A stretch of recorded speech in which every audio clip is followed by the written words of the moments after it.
আমি নভেম্বরের 7 তারিখে দায়িত্ব নিয়েছি জনাব আরিফুল চৌধুরী সাহেবের কাছে।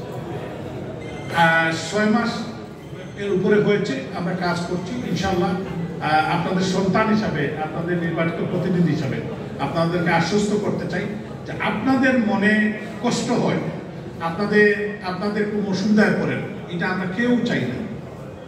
কারণ আপনাদের বুটেই আমরা এম্পাওয়ার্ড। আপনারা আজকে যে গাড়ি পাই, পেট্রোল পাই, ওনারিয়াম পাই, সবই আপনাদের কারণে। সো আমরা এই ব্যাপারে অত্যন্ত যত্নবান। আমরা এই বিষয়টাকে যত্ন সহকারে মূল্যায়ন করি এবং যে হোল্ডিং টিক্স করি প্রত্যেকটি বিষয় আমাদের ব্যক্তিগত কোনো স্বার্থের বিষয় না, এটা নগরের স্বার্থের বিষয়, সিটি কর্পোরেশনের স্বার্থের বিষয়। এটা মানে আপনাদের স্বার্থ ধরতে হবে, এটা উইন উইন সিচুয়েশন। এখন আমরা যদি এই নগরের উন্নয়ন চাই তাহলে আমরা কিছু কন্ট্রিবিউট করতে হবে। তবে আমি বলছি না যে যার 100 গুণ বেড়ে গেছে এটা করার জন্য, সহনীয় অবস্থা এবং প্রত্যেককে পার্টিসিপেট করার জন্য।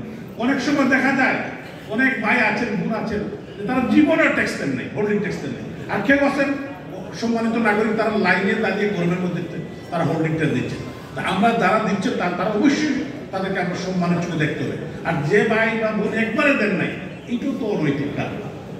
ঠিক আছে, আপনি বাড়লে যেরকম আপনি চিল্লাবেন আর একবারে দিবেন না, এটাও তো হতে পারে না। এইটা আপনাদের কাছে আমার অনুরোধ, আপনারা যারা শিক্ষিত এবং জ্ঞানী মানুষ, যারা সমাজ নিয়ে চিন্তা করেন, সমাজ নিয়ে যারা চিন্তা করেন তারাই কিন্তু সমাজের কথা বলেন, রাজনীতিবিদ বলেন, সমাজপতি বলেন, তারাই কিন্তু ভাবনা। কিন্তু আমরা দেখেছি অনেক সময় অনেক গুরুত্বপূর্ণ ব্যক্তিরাও তাদেরও জীবনের ট্যাক্স দেন না, এবং ট্যাক্স দিনও একটা দিয়েছেন আর 10টা আছে ভাড়া দিয়ে খান।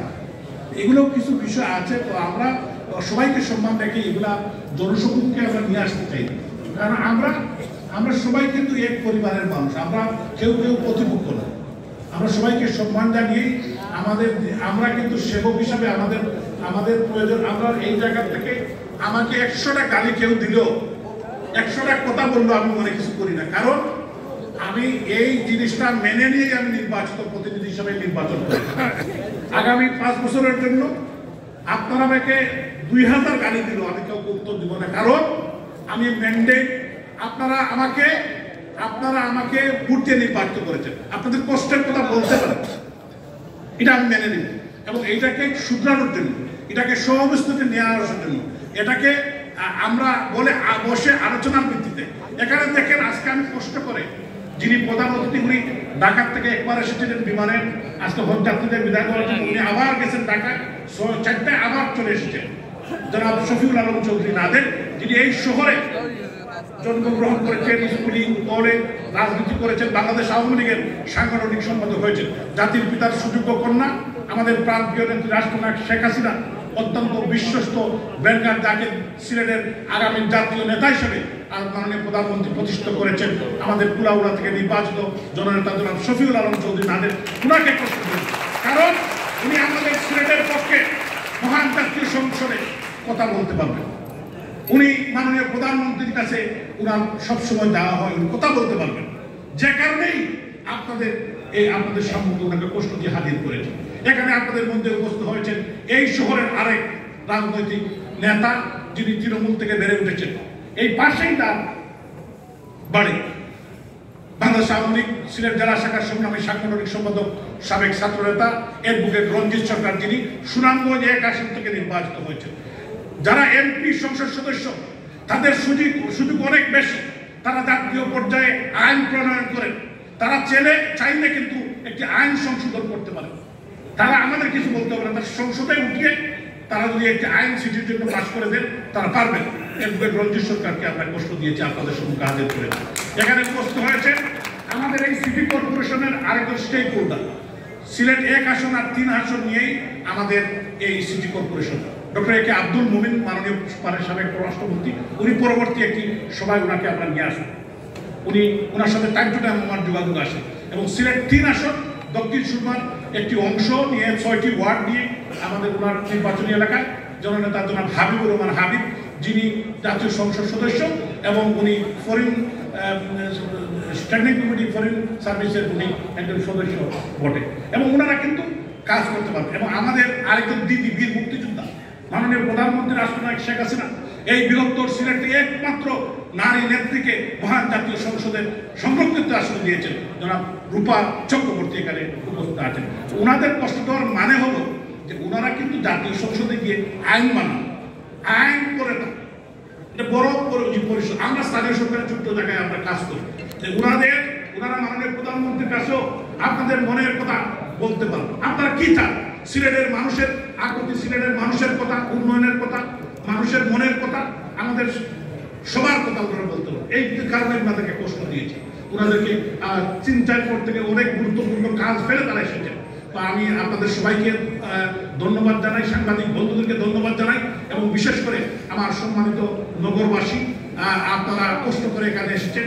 আপনাদের অনেক কথা আমরা শুনেছি, অবশ্যই আমরা সব কথা নোট করছি এবং আপনাদের প্রত্যেকটি কথা বিশ্লেষণ করে আগামী সাধারণ সভায় আমরা একটি সিদ্ধান্ত নিয়ে পরবর্তী সিদ্ধান্ত আপনাদেরকে জানিয়ে দেব। এখন আপনাদের সম্মুখে গুরুত্বপূর্ণ বক্তব্য রাখবেন আজকের যিনি প্রধান অতিথি, বাংলাদেশ আওয়ামী লীগের সংগ্রামী সাংগঠনিক সম্পাদক, মৌলভীবাজার 2 আসন থেকে নির্বাচিত মাননীয় সংসদ সদস্য জননেতা জনাব শফিকুর আলম চৌধুরী নাজের। ওনার বক্তব্যের মধ্য দিয়ে আমাদের আজকের এই সুধী সমাবেশের কার্যক্রম আমরা সমাপ্তি করব। আপনাদের সবাইকে আবারও ধন্যবাদ। জয় বাংলা। প্রধান অতিথির বক্তব্যের পর অনুগ্রহপূর্বক আপনারা নিজ নিজ আসনে বসে থাকবেন। আপনাদের জন্য সামান্য আপ্যায়নের ব্যবস্থা আছে, আমাদের দায়িত্বশীল তা পৌঁছে দেবে। ধন্যবাদ। আসসালামু আলাইকুম। আমাদের এই সভাটা অনেকটা সেই ছোট গল্পের মতোই মনে হচ্ছে, শেষ হয়েও শেষ হইল, কারণ আমরা সবাই একটা প্রত্যাশা নিয়ে এখানে বসে আছি নাকি। আজকে এই মত বিনিময় সভার সম্মানিত সভাপতি, আমাদের সিলেট সিটি কর্পোরেশনের মেয়র জনাব আনোয়ারুজ্জামান চৌধুরী, আমাদের মধ্যে 3 জন সংসদ সদস্য আছেন, আমাদের বাবু রঞ্জিত সরকার, এই সিলেটে যিনি রাজনীতি করে বেড়ে উঠেছেন, হাবিবুর রহমান হাবিব, এবং আরেকজন তিনিও জনপ্রতিনিধি উঠে আসেন, একজন বীর মুক্তিযোদ্ধা, যিনি বিয়ানীবাজার উপজেলার মহিলা ভাইস চেয়ারম্যান নির্বাচিত হয়েছিলেন, রমা চক্রবর্তী। বঙ্গবন্ধু কন্যা জয়ন্তী শেখ হাসিনা তাকেও সংসদ সদস্য মনোনীত করেছেন। আমাদের সামনে উপস্থিত সিলেটের সম্মানিত বিভিন্ন শ্রেণী পেশার নাগরিকবৃন্দ আছেন, আমাদের সিলেট সিটি কর্পোরেশনের প্রায় সকল সম্মানিত কাউন্সিলর বৃন্দ, উপস্থিত সুধীজন, সাংবাদিক ভাইরা। দীর্ঘক্ষণ এই আলোচনা হয়েছে, অনেক কথা এসেছে, উত্তেজনা ছিল, প্রস্তাব ছিল, এবং আমাদের এই সিলেটকে এগিয়ে নেওয়ার ব্যাপারে সকলের যে ঐক্যমত, সকলের কথার মধ্য দিয়ে সেটা ফুটে উঠেছে। আমরা অবশ্যই উন্নয়ন চাই, সিটি কর্পোরেশনের কাছ থেকে আমরা আমাদের নাগরিক সেবা চাই, আমরা তার জন্য আমাদের উপর যে নির্ধারিত যৌক্তিকভাবে আমাদের যে হোল্ডিং ট্যাক্স আমরা সেটাও দিতে সম্মত আছি। প্রশ্নটা হলো, আমরা আমাদের সিটি কর্পোরেশন হওয়ার পর থেকে আমরা মেয়র হিসাবে কামরান ভাইকে দেখেছি, তারপরে আমরা আরিফুল হক চৌধুরী সাহেবকে দেখেছি, আমরা এখন আনোয়ারুজ্জামান চৌধুরীকে দেখেছি। আনোয়ারুজ্জামান চৌধুরী মেয়র নির্বাচিত হওয়ার পরে প্রথমে এই নগরবাসীকে যে দুটো জিনিস খুব পরিষ্কারভাবে দেখিয়ে দিয়েছেন, তার একটা হচ্ছে সিলেট শহরকে দীর্ঘদিন ধরে শুধু নাগরিকদের নয়, আমাদের ব্যবসায়ীদের একটা প্রচন্ড রকমের দাবি ছিল যে আমরা হকার মুক্ত একটি নগরী চাই। এই নগরী ফুটপাত সাধারণ নাগরিকের চলাফেরার জন্য, এই নগরীকে আমরা আধ্যাত্মিক নগরী বলি, এই নগরীকে আমরা পর্যটন নগরী, কিন্তু বাইরে থেকে যখনই মানুষ আসে ফুটপাতে হকারদের কারণে চলাফেরা করা যায়, সেটা বন্দর বাজারই হোক, আম্বরখানা হোক আর মীরা বাজার হোক, যে কোনো জায়গায় আমরা হকারদের কারণে রাস্তায় হাঁটা চলার আমরা এবং বিশেষ করে যানবাহন নিয়ে চলাফেরা করাটা অত্যন্ত কষ্ট হচ্ছে। মেয়র মহোদয় আমাদেরকে সেই কাজটা করে দেখিয়েছে। এই শহরটা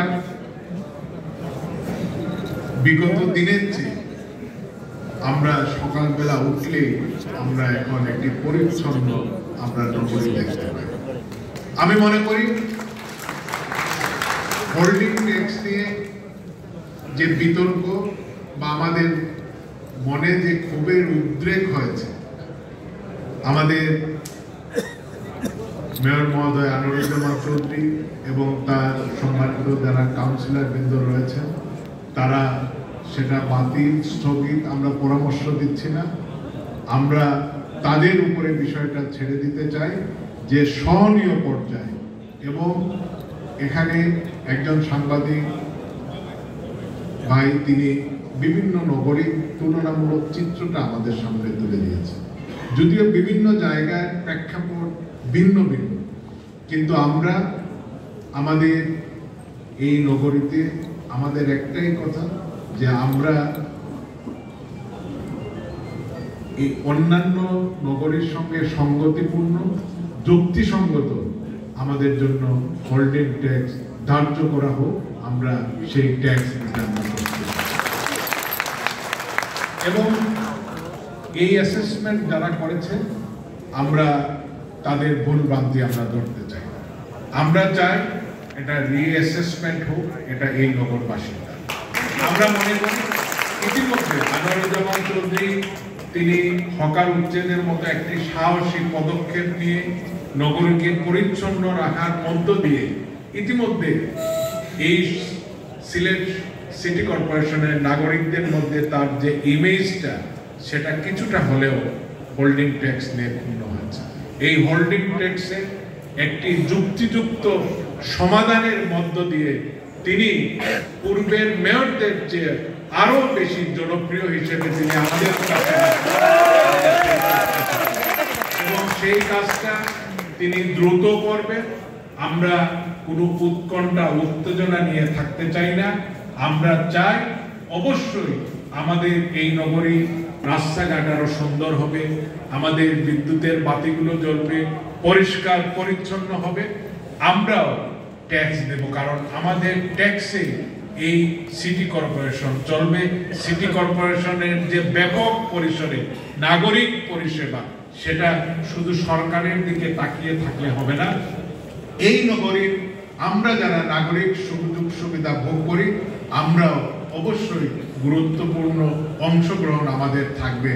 এবং যদিও এই সিলেটকে নিষ্কল বলে যে দাবিটা করা হয়েছিল বা করা হচ্ছে, সেটা একটা ঐতিহাসিক সত্য, কিন্তু বর্তমান প্রেক্ষাপটে সিটি কর্পোরেশনের যে কলেবর যে নাগরিক সুযোগ সুবিধা, সেগুলো যদি আমরা সিটি কর্পোরেশনের কাছ থেকে আমরা চাই বা আমরা পাই, তাহলে আমরা কর না দিয়ে সেই সেবাটা আমরা কোনোভাবেই প্রত্যাশা করতে পারি না।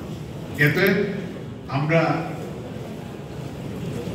নিষ্কর হিসেবে নয়, আমরা অবশ্যই হোল্ডিং ট্যাক্স দিতে চাই, কিন্তু সেটা যেন যুক্তিসঙ্গত হয় এবং সিটি কর্পোরেশন খুব দ্রুত তাদের পরবর্তী যে সভা রয়েছে সেই সভার মধ্য দিয়ে আমাদের সকলের প্রত্যাশা, আমাদের সকলের দাবি যে মেয়র মহোদয় তিনি আরো জনপ্রিয় হন, এই নগরের মানুষের সকল ক্ষেত্রে তার উপর আস্থাটা আরো দিনে দিনে বৃদ্ধি পায়। এই হোল্ডিং ট্যাক্স স্থগিত হোক, নতুন করে অ্যাসেসমেন্ট করে আমাদের উপর